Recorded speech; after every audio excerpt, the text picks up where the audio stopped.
Okey, jadi pada minggu lepas kita dah habis berkaitan dengan chapter 2 iaitu taburan kebarangkalian. Dan kalau awak perasan throughout the chapter kita jumpa X je kan? X. Jadi apa tu X? Sekarang ni saya harap awak tahu dah apa tu X. X adalah pemboleh ubah rawak. Okey, dan kalau kita tengok ada dua jenis pemboleh ubah rawak. Okey, pemboleh ubah rawak dia ada dua, iaitu sama ada pemboleh ubah rawak diskrit ataupun selanjar. Untuk pemboleh ubah rawak diskrit ada dua pula, iaitu ada dua jenis taburan, iaitu sama ada binomial ataupun Poisson. Dan selanjar ada satu je, iaitu taburan yang paling penting ni, taburan normal. Okey, dan kalau ingat balik, kalau untuk diskrit, okey, X adalah dalam bentuk nombor bulat. Tapi kalau untuk binomial, okey, X adalah daripada 0, 1, 2 sehinggalah N. Tapi kalau untuk taburan Poisson, X daripada 0, 1, 2 dan seterusnya. Dia tak ada N kan? Dan kita akan tulis X tertabur secara binomial. Okey. N dan juga P. Jadi kita boleh kira kebarangkalian untuk X, sebab tu dia tajuk 2 adalah taburan kebarangkalian. Probability distribution. Kebarangkalian. Okey, iaitu katakan PX. Jadi, kebarangkalian kita nak dapatkan X, kita boleh kira menggunakan rumus. Kalau untuk binomial, okey, NX, P power X 1 tolak P kuasa N tolak X. Jadi, kita boleh carilah kan. So, awak boleh cari kalau PX greater than 2. Jadi, awak boleh tambah P3 tambah P4 sehinggalah Pn. Kan? Yang tu untuk taburan Poisson. Taburan binomial. Okey, kalau untuk taburan Poisson, X kita boleh cari, okey, X tertabur secara Poisson ada satu je parameter, iaitu mu. Jadi kita boleh kira Px eksponensial negatif mu kuasa X bahagi X faktorial. Dan untuk mu yang ni setengah buku dia guna lambda. So mu dengan lambda benda yang sama sahaja. Untuk textbook dia guna lambda kalau saya tak silap. Tapi dalam nota saya gunakan mu.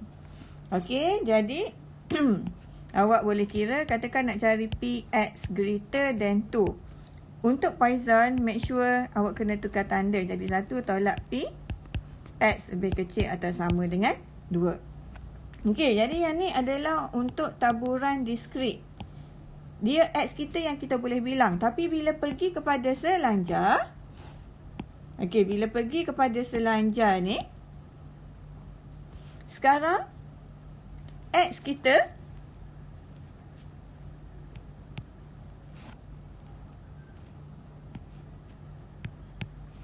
X adalah pemboleh ubah.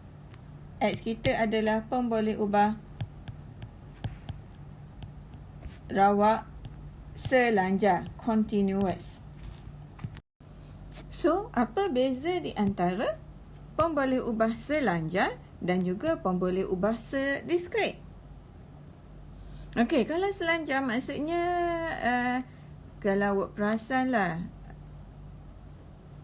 bukan perasan, maksudnya kena ingat balik. Kalau beza dia, nilainya biasanya macam bilangan kan. Berapakah bilangan kerosakan? Kalau ingat, kalau untuk yang binomial, macam dia kata bilangan goal. Apakah kebarangkalian dia, kita nak cari bilangan goal lebih daripada 10 ke, atau kurang daripada 2.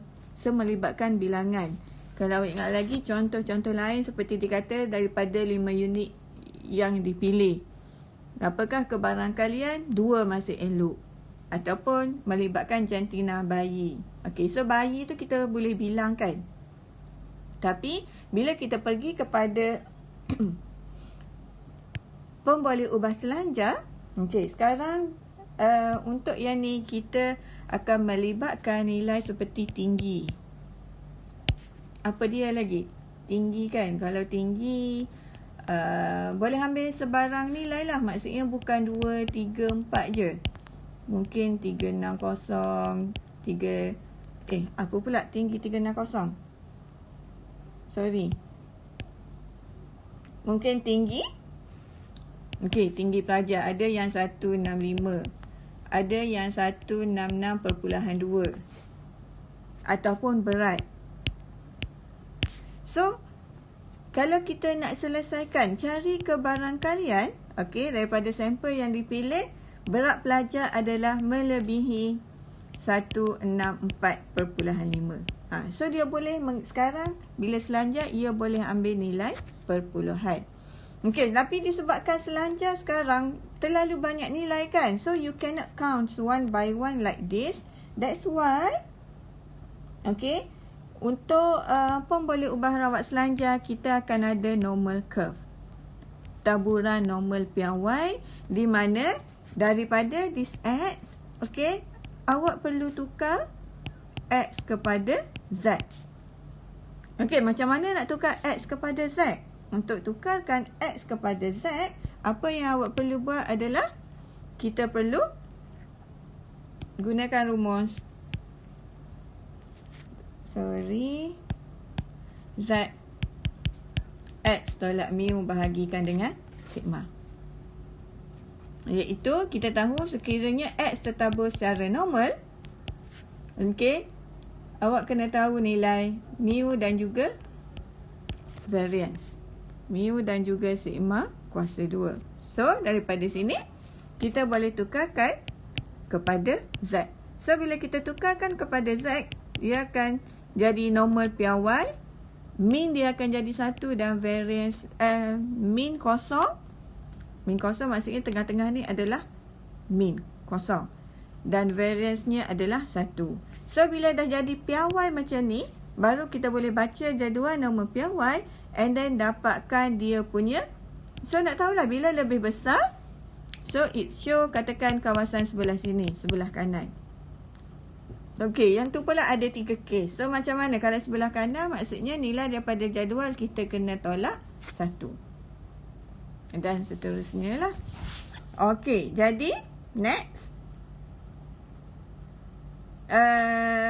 Sekiranya diberi kebarangkalian juga, make sure awak tahu macam mana nak dapatkan nilai X yang kat sini ni. So, awak kena tahu dua-dua sekali. So, probability adalah luas ni sebenarnya mewakili probability ataupun kebarangkalian. Okey, jadi untuk next chapter pula, chapter 3 adalah taburan persampelan. Okey. So, kalau kita tengok previous chapter, previous chapter describe the behavior of both discrete and continuous random variable, iaitu binomial, Poisson dan juga normal.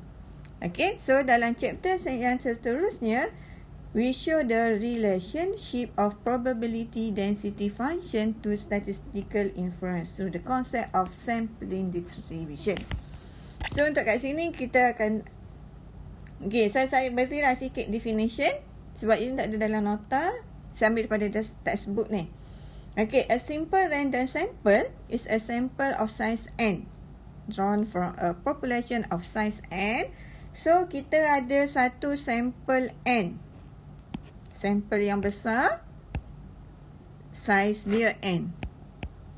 So, kita ambil sampel yang pertama, sampel 1. N1 size dia. Okay, such way that every possible sample, size n, has the same probability of being selected. Okay, variability among simple random sample yang dipilih, okay, daripada populasi dipanggil sebagai sampling variability.